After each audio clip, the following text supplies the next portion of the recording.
Hi, I'm Gary White for Channel 6 Central Kentucky Television. I'm here at the Bardstown Civic Center for the Nelson County 4-H Appreciation Day, and I'm here with Danielle. And behind us, we have a lot of the people that you're appreciating, right? We do. Each year, we like to appreciate our volunteers, our community members. So we send out an invitation to those who have made donations, who have volunteered, participated, and then we also we invite our emergency services. So we've had some of our firefighters here today. Our EMS were here, but they actually just had a call, so they head out pretty quickly. But we definitely rely on the community in 4-H. So we like to make sure we have an opportunity to say thank you to the community. So whenever people come up here, we give them a nice free lunch, and then we also have some of our 4-Hers put some of their work on display. So they have their displays, and I know you talked to some of them today, and they share with the community the things that they've been doing. 4-H is a great opportunity for our kids not only to learn nice skills and stuff, but they also have an opportunity to learn about careers. So when they interact with our community, a lot of times they're making great networking connections that when they're an adult and they start looking for jobs, they're like, oh, I feel comfortable talking to this person, I know them, I've been on a field trip to their business. So we really enjoy 4-H's partnership with our community. That's fantastic. So who's providing this great meal back here? So in 4-H, we have something called the 4-H Council, and that 4-H Council works as an advisory council, but they also kind of help manage some of our fundraising as well. So that 4-H Council, throughout the year, they do fundraising, and they're the ones that are sponsoring the meal today. And what's really nice is, it is a great meal, but we have a very fiscally responsible group, and so we do a lot of fundraising throughout the year, and this is just a small portion of our budget, but it's a great way to say thank you. We encourage everybody who is interested in 4-H to give us a call. Here at the office, the number is 348-9204. 4-H is for youth that are 9 to 18. Okay. We also have Clover Buds, our 5 to 8-year-olds. We had a Clover Bud day camp today. We had about 18 kids that came through. They learned about agriculture. We had a sheep shearing contest. Nicole Howard, our intern, actually had sheep drawings, and she put shaving cream on them, and they had a contest to shear them, so they scrape it off with a spoon, and they talk about the use of wool in the wool industry. We had the Lutz family came and brought a baby alpaca and talked about fiber and the difference between alpacas and llamas. They learned about science through Probots. They got to use code to program little cars that drive around and draw stuff. And then they actually made the cupcakes for the dessert today to learn a little bit about food safety and cooking. So Busy day, but it was a lot of fun. Yeah. That's fantastic. Now, how many members of Nelson County 4-H would you say there are? So it varies throughout the year. We do tons of things. We see kids in school. We do 4-H camp. We have our traditional clubs. We have workshops and day camps. And we usually see around 3,000 kids throughout the year. So it depends on the time of the year, but and that takes a lot of volunteers. We have about 100 dedicated volunteers that spend at least 6 hours or more with us. And then we have a lot of volunteers that we see for once or twice, like our volunteers that come in and judge our contest. So it definitely takes a lot of volunteers. And 4-H is about youth-adult partnerships. So we also rely on some of our older teens as well. They serve as volunteers, and they help guide us in the direction that we're going as well. Fantastic. Well, that's a lot of students that are in our community that you're reaching out. For sure. And when we go into the schools, we do clubs with the schools, and our 4th graders, they look at science. So they have at least 6 hours of education in science. Our 5th graders, they talk about civics. Our 6th graders look at natural resources. And then usually we do reality store that talks about economics with our 8th graders. And then we do a lot of leadership with our senior 4-Hers, which are 14 and up. We also today, and this will be going on through the end of October, 4-H is part of the Nelson County Cooperative Extension Service, and we are actually doing a community assessment. We serve all aspects of the community. We have family consumer science agent, which Luke Freese has transferred into that position. We have 4-H, which I'm a 4-H agent. We have agricultural and natural resources. And that survey is giving us an opportunity to kind of prioritize what we as extension agents kind of focus our time on in the community. So if anybody is interested in providing feedback for that survey, they can go to our Facebook page, which is Nelson County Extension. They can stop by our office and do a paper survey, or you can do it on your phone as well. and it takes about 10 minutes to do. If you turn in a paper survey to the office, we'll even give you a free candy bar, or bribery is okay. So we definitely encourage people, if you want to have a voice in the direction that the extension programs go in the future, if they can take some time to fill out that survey for us. Absolutely. Fantastic. And again, the phone number here if people have any questions. 502-348-9204, or they can also reach out to us on Facebook. And again, that's Nelson County Extension. Great. And I have the opportunity to talk to several of the students who are here kind of talking about the different programs, because there's lots of different programs that are out there.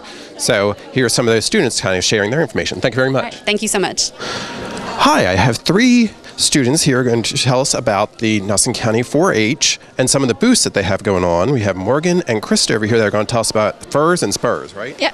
This is the Rabbit and Poultry Club for Nelson County. So. Okay, so tell us what you do.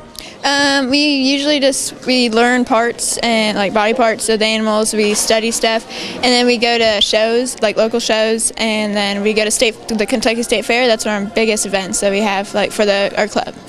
Okay, and have you shown your animals? Yeah.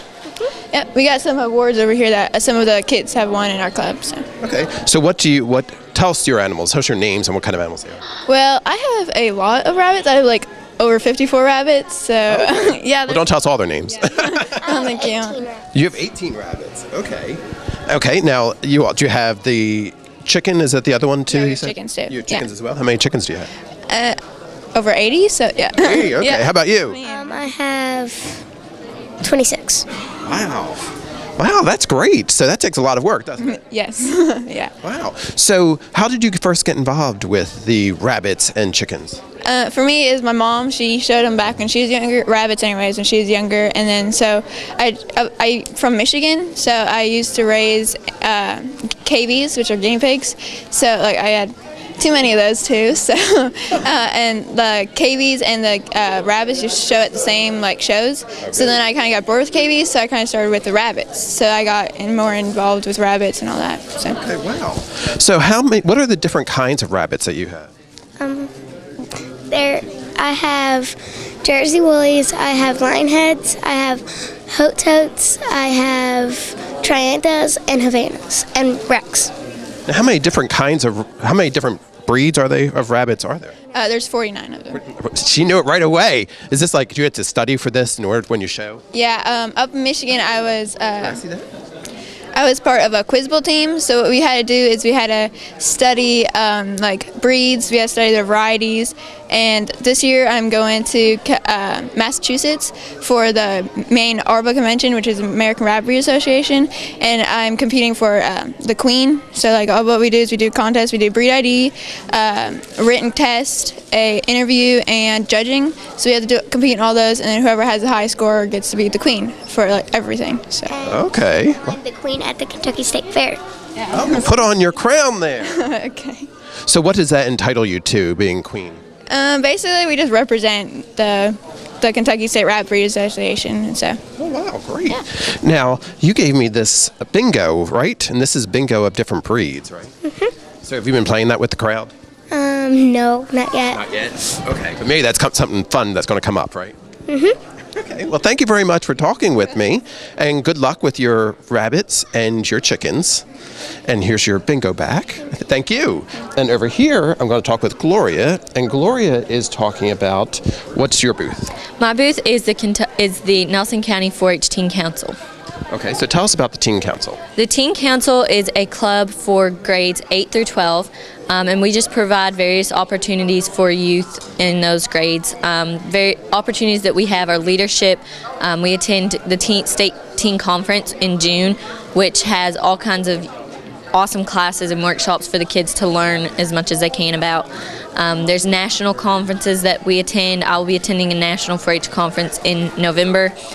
We elect officers, which gives the youth even more opportunities for leadership. And every year we do a community service project. So in the past we've done Soul Hope, the Angel Tree, collected items for nursing homes.